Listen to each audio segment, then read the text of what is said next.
Okay, here's where gas company capped the gas line.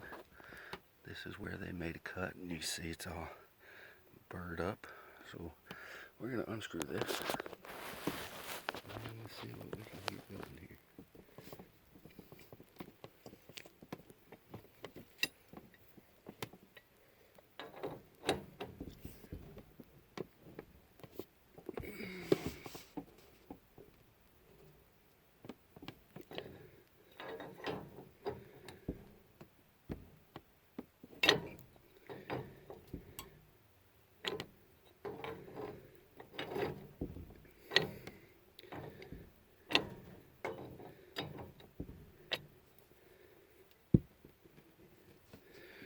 Okay, so I got it partially unthreaded. Just in case there's a little seepage of gas, we're gonna get our next thing prepared. We're going to take this and screw it into there. Alright, at the same time, to make it a little bit more safer where we don't have to worry about this in the future, hopefully, we are going to install a shutoff valve. Here's the shutoff valve. I'm going to take this off. I'm going to go ahead and put some sealer on the nipple, which is this. Screw it in there, have it where we can shut that off, which it is not live right this second. Just so people know.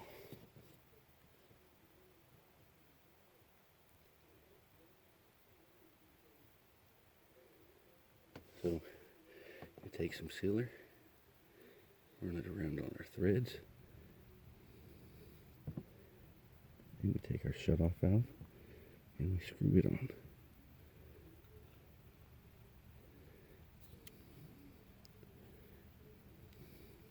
Then you seal the other side.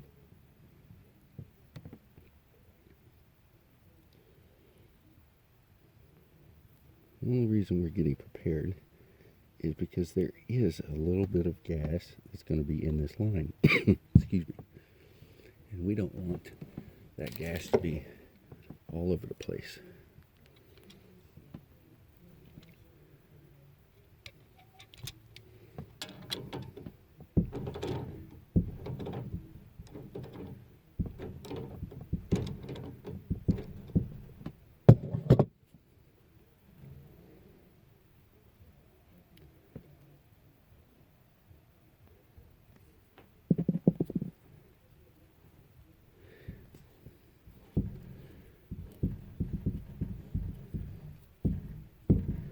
Shut my gas off.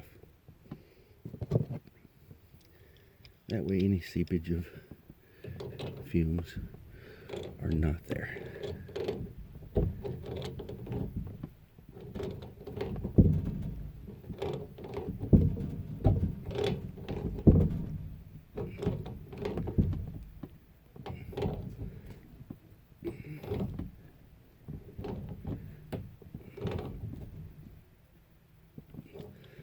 Okay.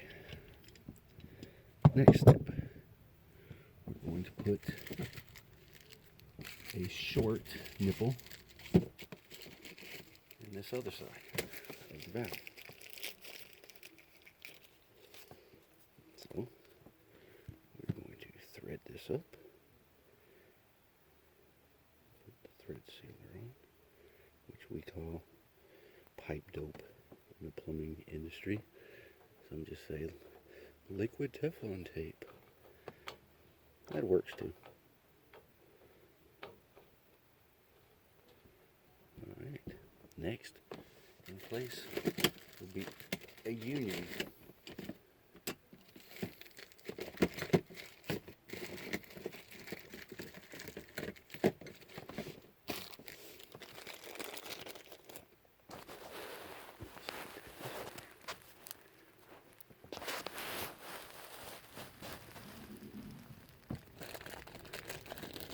Okay.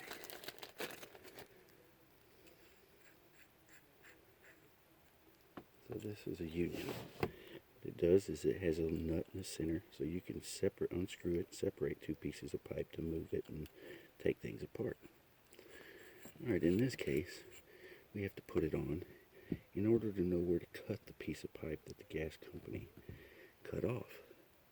And they cut that off because there was a leak on the fireplace line, and that was the only way. Shut the main down. If this valve was in place previously, they wouldn't have had to do all of this. Alright, so let's get this tightened.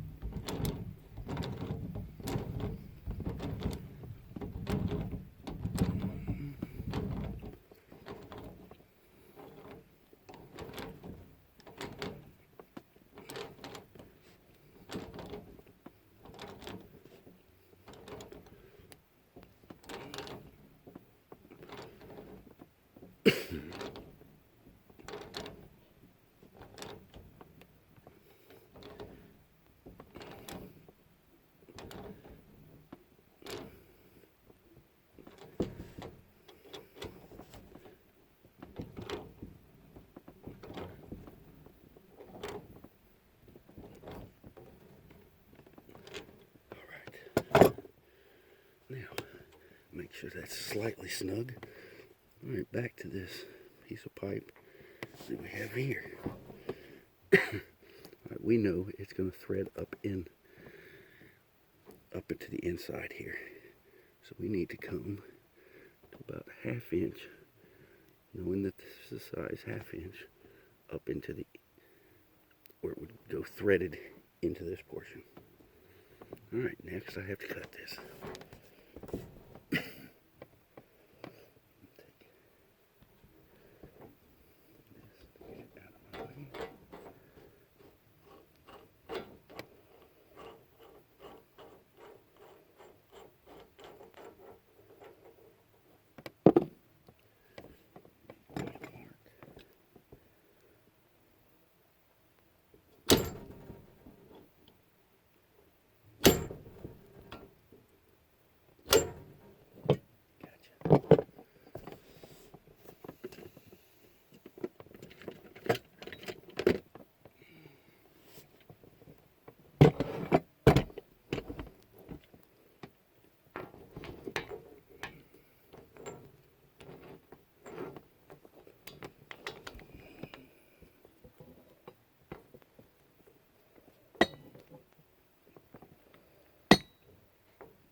Now the fun part.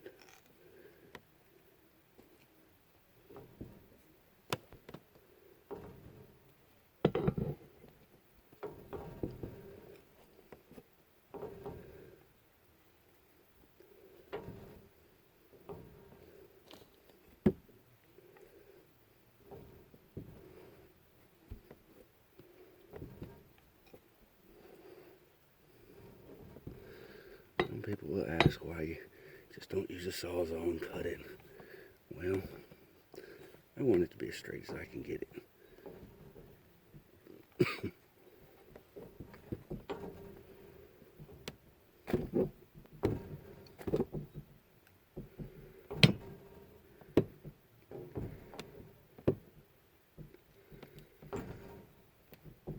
Excuse me.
Well,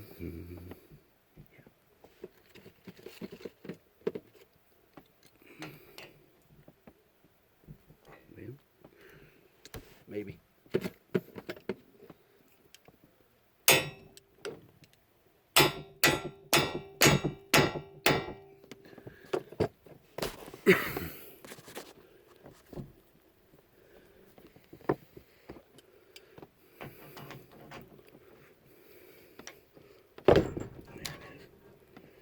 Okay.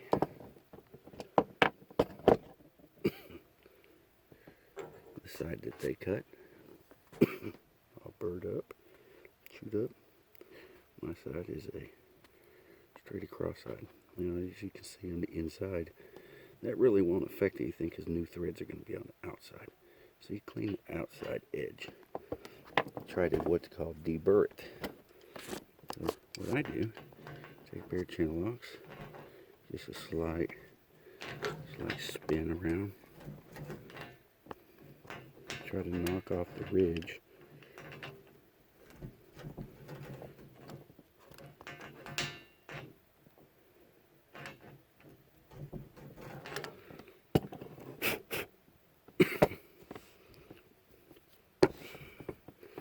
Okay, so that's going to put it there. As you can see, pretty much right on the line.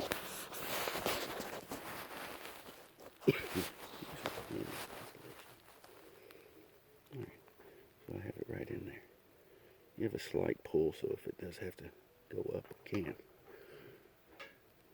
Next step, to thread this pipe. Wow, excuse me. Okay. You're going to take this pipe wrench to hold.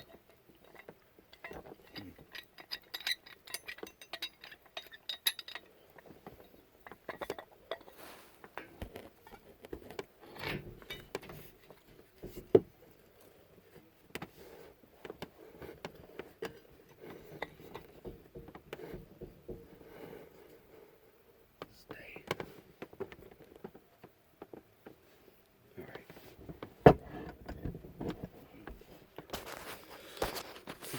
This is down. Here's everything. I'll move this insulation out of the way. Into my union. I'll keep it off for now. Alright, I'm doing this and I'll show you why. Okay, we have to use, this is a threader, handheld threader, and it has what we call dies. It has little teeth in the inside that are beveled, so we can stick it on here and make threads. Alright, but in order to do that, you have to grease. You're taking metal on metal, where you're cutting metal. And unlike a standard cutting of the metal, we have to kind of lubricate the line.